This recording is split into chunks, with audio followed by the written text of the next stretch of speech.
امروز در قسمت سوم سلاح‌های مرگبار میریم به سراغ سلاح تاریخی کراسبو که در زمان خودش کابوس سربازای دشمن بوده و از ابتدا تا الان تغییرات زیادی کرده و انواع مختلفی داره و مثل همه قسمت‌های سلاح‌های مرگبار امروز هم این سلاحو در مقابل کلی چیزای مختلف تست می‌کنیم و نشون میدیم که کراسبو در زمان خودش چه بلایی سر هدف خودش می‌آورده. پس تا آخر ویدیو با من همراه باشید، اما قبلش حتما همین الان ویدیو رو لایک کنید. اگه تا الان چنلمون رو سابسکرایب نکردید لطفاً همین الان سابسکرایب رو بزنید و زنگوله نوتیفیکیشن روشن کنید تا هر موقع ویدیو جدید میذارم یوتیوب بهتون خبر بده تا اولین نفری باشید که میایید و ویدیو جدیدمون رو میبینید. پس سلام فرست آرمی، خوش اومدید به سلاح‌های مرگبار، کانتنتی که عامل اصلی فقر و گرسنگی در جهان. حال کنید آقا، هر دفعه سلاح‌های مرگبار داریم میام براتون یه لوکیشن جدید بوم میکنم. میبینید سعی میکنم که هر دفعه این لوکیشنی که انتخاب میکنیم با سلاحمون مچ باشه تا حسی که باید اون سلاح بهتون بده رو انتقال بده.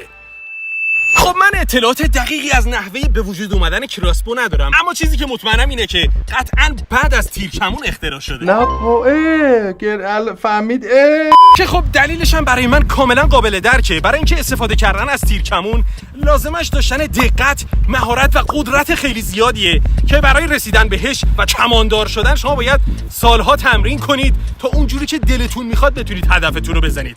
اما این مسئله رو در واقع کراسبو خیلی راحت حل کرده. شما فقط کافیه که تیر رو بذارید اینجا، کششو بکشید عقب، هدف بگیرید و شلیک کنید. به همین راحتی. برای مثال به اون هندونه‌ای که اونجاست توجه کنید.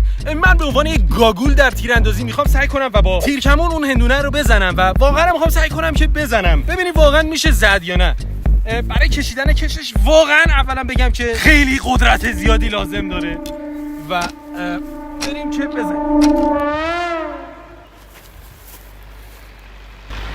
یه بار دیگه سعی میکنیم. اول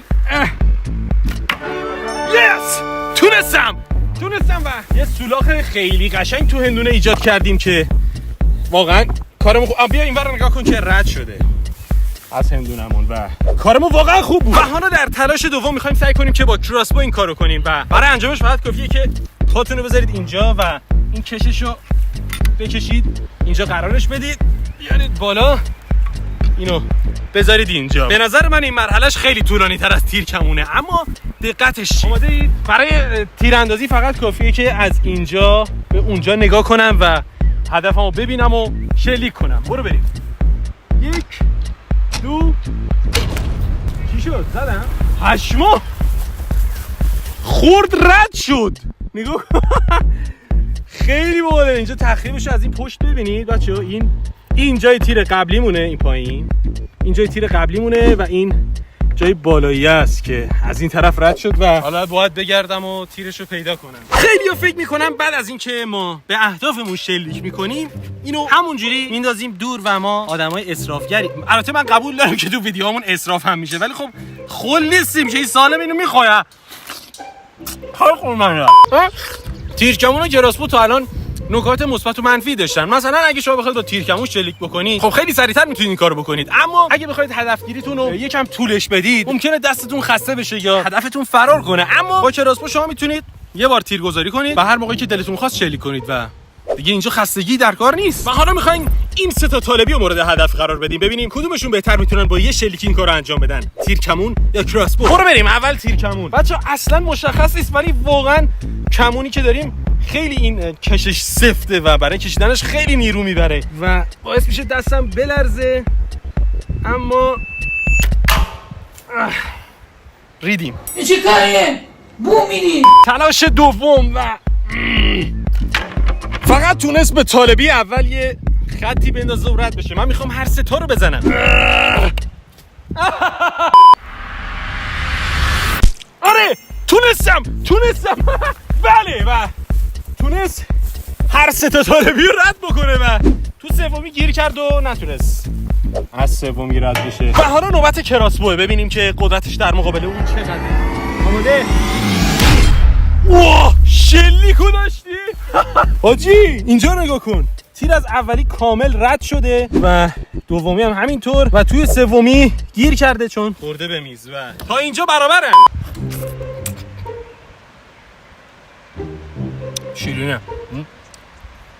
هدف بعدی یه میوه سفتر، آناناس. شاستس بزرگ برگشته و میخواد با تیر کمون آناناس شکار کنه. برو بریم. پشمام تو اولین شلیک. تونست هنوز این مارک آناناسمون رو راستی نکندیم.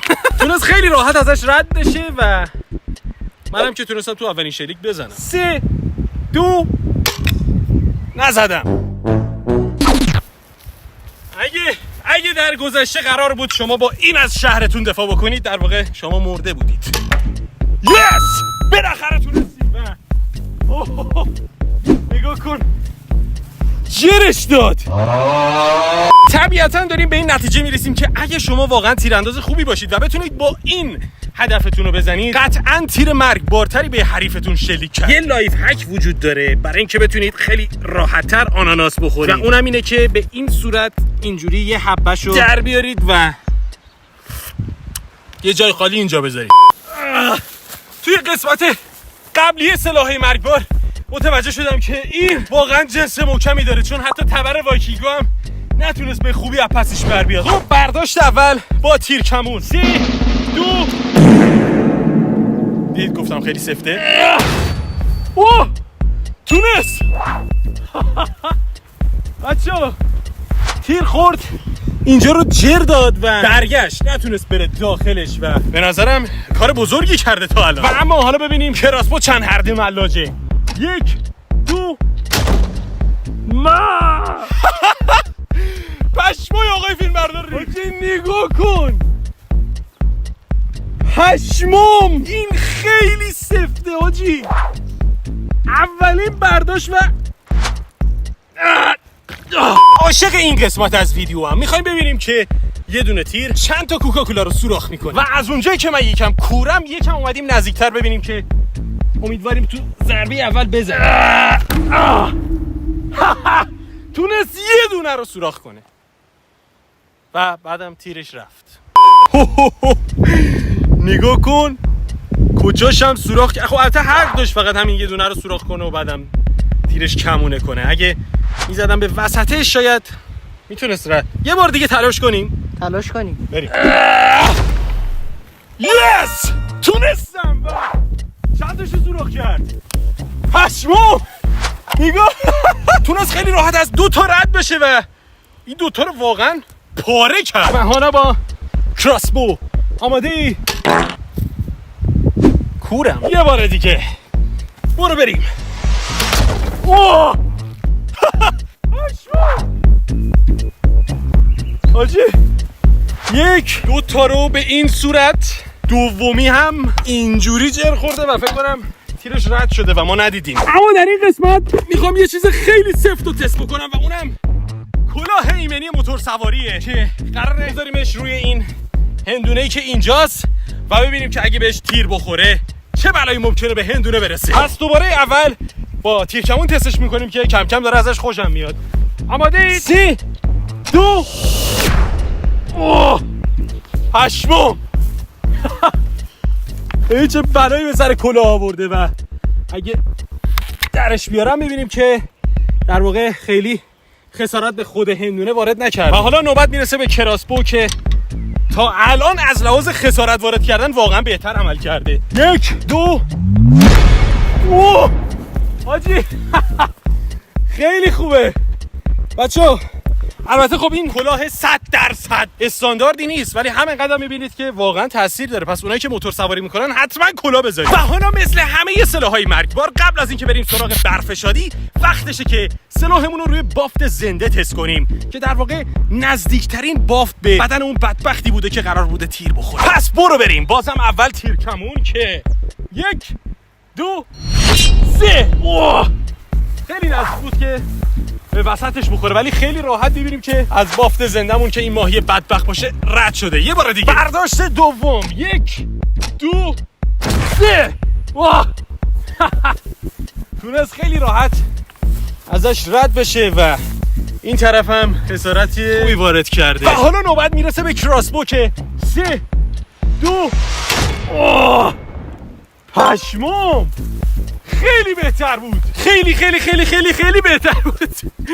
نگاه کنید خسارت بدتری بچه‌ها وارد میکنه. سوراخی که کراسبو وارد میکنه رو میبینید، اما سوراخی که تیرکمون ایجاد کرد خیلی ضعیف‌تر بود. برنده این قسمت به نظر من اینه. و حالا قبل از اینکه بریم سراغ برفشادی، از اونجایی که میدونم میپرسید، میخوام سازنده این کراسبو رو بهتون معرفی کنم که کار بچهای ناچیکوشاپه که صفحه اینستاگرامشون اینجا میبینید و واقعا خفنه، چون به صورت کاملا اختصاصی و دستساز برای من ساخته شده و همونطور که میدونید جنس بدنش از شاخ اسب تکشاخ و این کش کمانش هم از پشم پری دریایی ساخته شده. نه ولی به صورت کاملا جدی هر سلاحی که بخواید براتون میسازن و شعارشون هم اینه هیچ وقت از ما نمیشنوید. از اونجایی که توی برنامه‌های قبلی با نمره دادن من به سلاح‌ها خیلی حال نکردید، این دفعه انتخاب سلاح مرگبار رو میذارم به عهده شما که توی کامنت‌ها حتما بهم بگید کدوم سلاح مرگبارتره. برو بریم. 3 2 واه پشمو. برو بریم تا ویدیوی بعدی. خداحافظ.